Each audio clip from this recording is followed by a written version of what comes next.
नमस्कार, आप देख रहे हैं सी न्यूज और मैं हूं ज्योति अरोड़ा। आइए नजर डालते हैं इस वक्त के न्यूज बुलेटिन पर।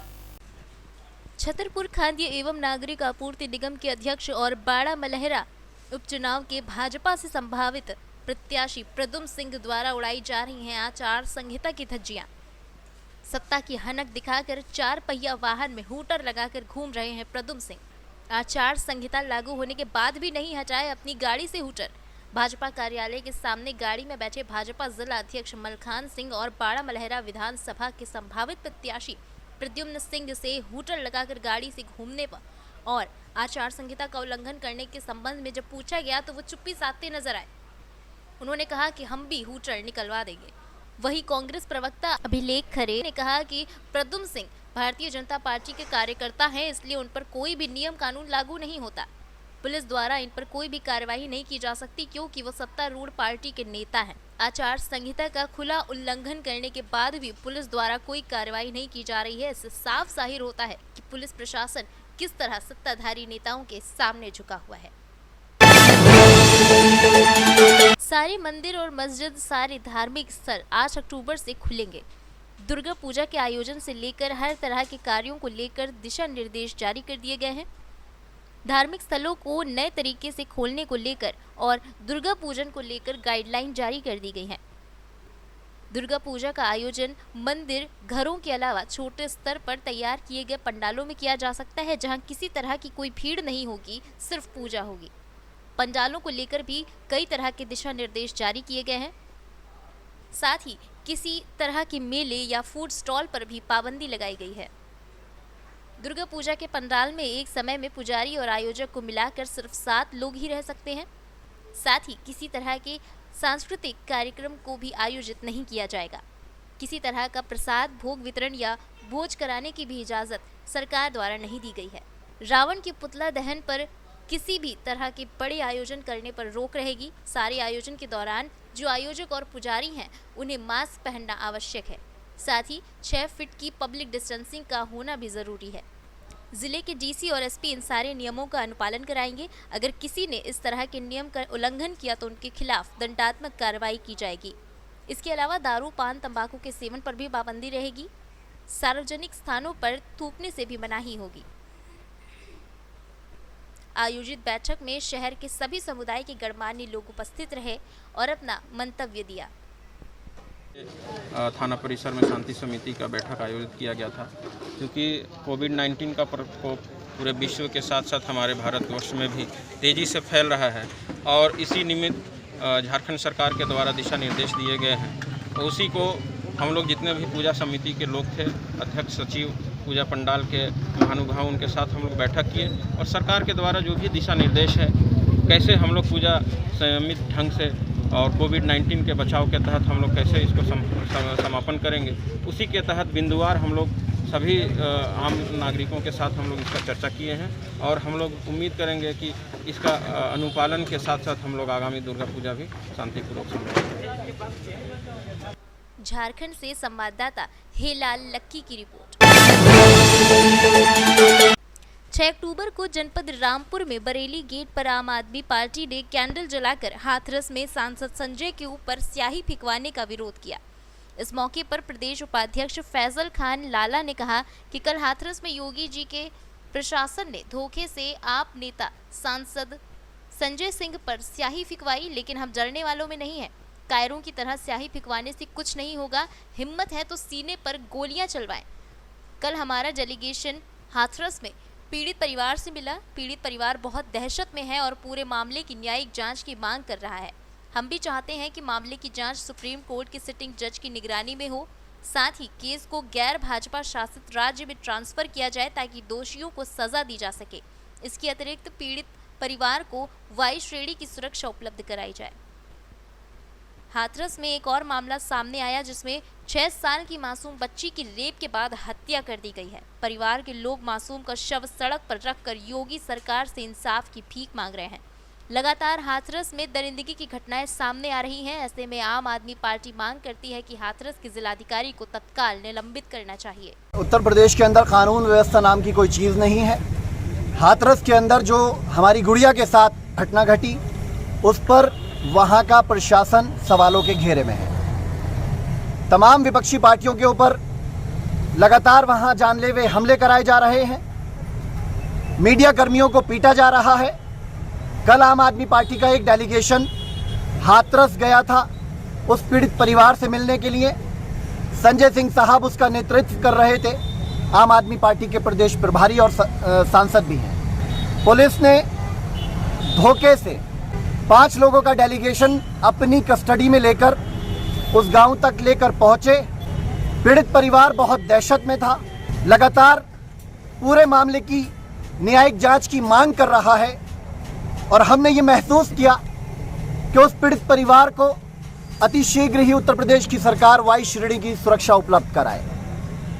जब हम पीड़ित परिवार से मिलकर घर से बाहर निकले, मीडिया कर्मियों से बातचीत कर रहे थे कि पुलिस के संरक्षण में एक गुंडा भाजपा का वहां पहुंचता है और संजय सिंह साहब के ऊपर स्याही फेंक देता है, उनके ऊपर जानलेवा हमला करने की कोशिश करता है। जिस जगह पर यह घटना को अंजाम दिया गया है वहां 200 पुलिसकर्मी मौजूद थे। बैरिकेडिंग के अंदर संदिग्ध व्यक्ति का पहुंचना वहां के प्रशासन को सवालों के घेरे में खड़ा करता है। मीडिया कर्मियों के साथ लगातार बदसलूकी की घटनाएं सामने आ रही हैं। ऐसे में जो आम आदमी पार्टी के डेलीगेशन के ऊपर जानलेवा हमला वहां हुआ है, इसको देखते हुए आम आदमी पार्टी ने आज पूरे उत्तर प्रदेश के अंदर विरोध प्रदर्शन का ऐलान किया था। इसी क्रम में आज हमने जनपद रामपुर के अंदर कैंडल जलाकर उत्तर प्रदेश की योगी सरकार को ये बताया है कि आप कितने ही हमारे ऊपर हमले करा लें, कायरता का सबूत मत दीजिए स्याही फिकवा कर। अगर आपके अंदर हिम्मत है तो सामने से सीने पर गोलियां चलवाएं। हम लोग डरने वाले नहीं हैं, उस बिटिया को इंसाफ दिलाकर रहेंगे। हमने मांग की है केंद्र सरकार से और राष्ट्रपति साहब से कि इस मामले को गैर बीजेपी शासित राज्य के अंदर ट्रांसफर किया जाए और हाथरस के जिलाधिकारी को तुरंत निलंबित किया जाए। रामपुर से संवाददाता साजिद खान की रिपोर्ट। शामली के कलेक्ट्रेट पर आम आदमी पार्टी के कार्यकर्ताओं ने प्रदर्शन करते हुए महामहिम राज्यपाल के नाम एसडीएम को ज्ञापन सौंपा, जिसमें उन्होंने हाथरस में हुई घटना को लेकर पीड़ित बेटी के परिवार की सुरक्षा मांगते हुए हाथरस की बेटी के साथ हुई घटना को लेकर सीबीआई द्वारा जांच कराने की मांग की है।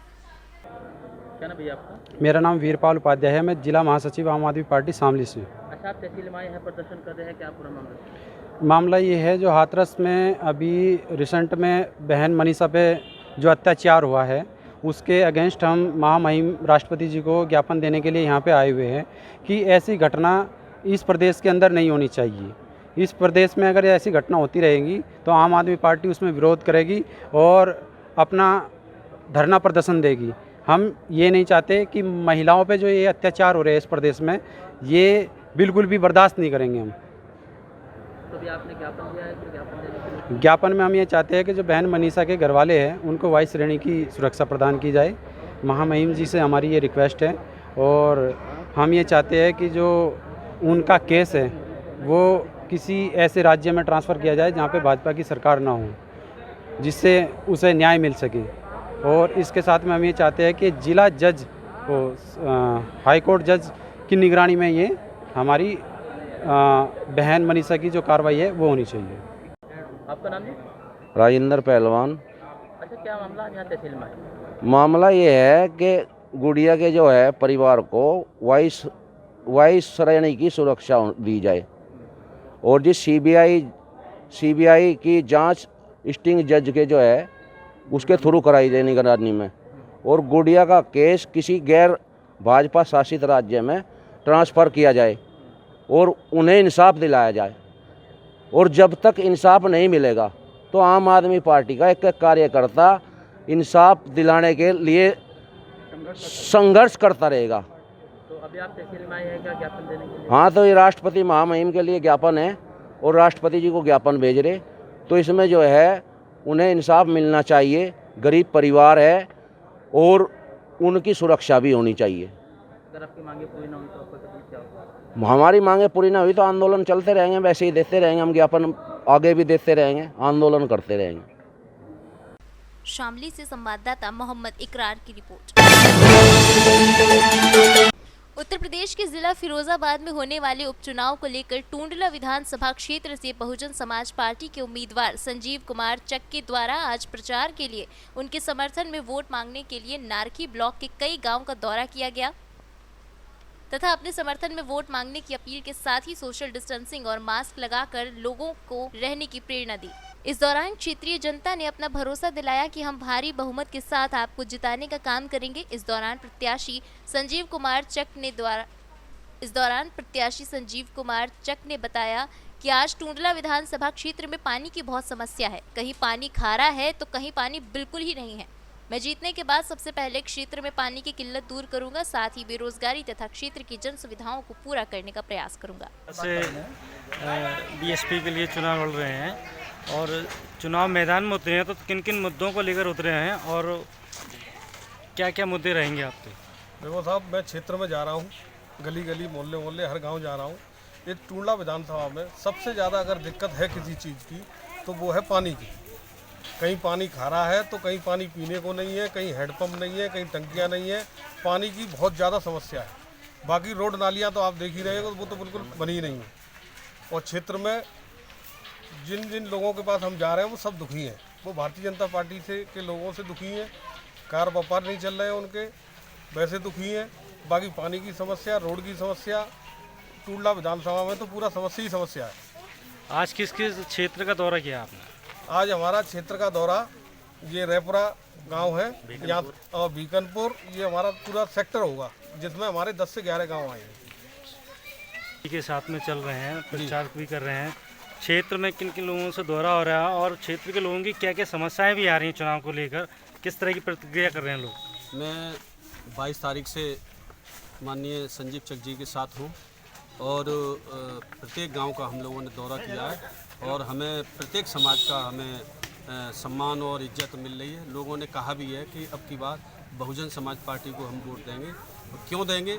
इसीलिए देंगे कि बहुजन समाज पार्टी की बहन कुमारी मायावती जी का जो नेतृत्व है, जो सुरक्षा के नाम से ये सारे लोग प्रशंसा कर रहे हैं। लोगों ने कहा भी है कि वास्तव में बहुजन समाज पार्टी की सरकार होती। आज आए दिन अत्याचार हो रहे हैं। आपके मीडिया के माध्यम से, आप लोगों के माध्यम से हमें ये ज्ञात हो रहा है कि आए दिन बहन बेटी सुरक्षित नहीं है। तो इन सब चीज़ों को ध्यान में रखते हुए बहन कुमारी मायावती जी और हमारे बहुजन समाज पार्टी के जो प्रत्याशी हैं संजीव चक जी को प्रत्येक समाज का, सर्वजन समाज का सम्मान मिल रहा है और इज्जत मिल रही है। सब जगह स्वस्थ हैं कि प्रत्येक बिरादरी का इन्हें वोट मिलेगा। जिंदाबाद जिंदाबाद बहुजन समाज पार्टी जिंदाबाद जिंदाबाद। फिरोजाबाद से संवाददाता इरफान अब्बासी की रिपोर्ट।